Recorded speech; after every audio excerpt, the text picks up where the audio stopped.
Edward Regan Murphy was born April 3, 1961 in Brooklyn, New York, to Lillian Laney, a telephone operator, and Charles Edward Murphy, a transit police officer who was also an amateur comedian and actor.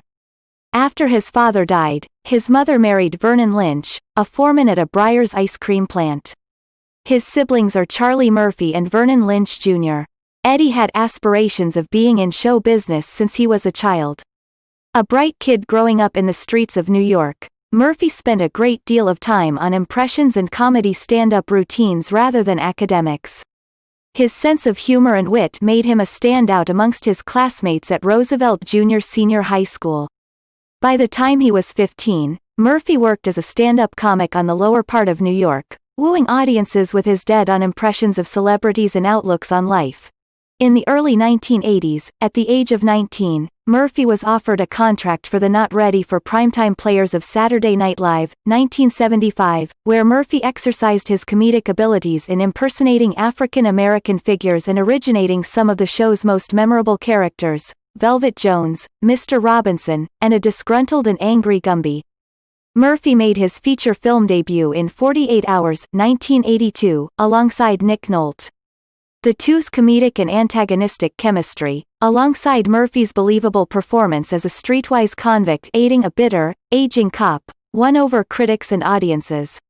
The next year, Murphy went 2 for 2, with another hit, pairing him with John Landis, who later became a frequent collaborator with Murphy in Coming to America, 1988, and Beverly Hills Cop 3, 1994.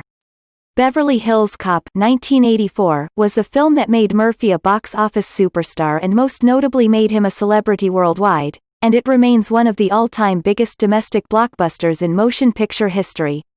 Murphy's performance as a young Detroit cop in pursuit of his friend's murderers earned him a third consecutive Golden Globe nomination. Axel Foley became one of Murphy's signature characters. On top of his game, Murphy was unfazed by his success. That is until his box office appeal and choices in scripts resulted into a spotty mix of hits and misses into the late 1980s and early 1990s.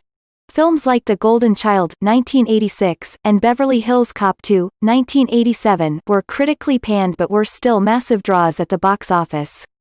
In 1989, Murphy, coming off another hit, Coming to America, 1988, found failure with his directorial debut, Harlem Nights, 1989.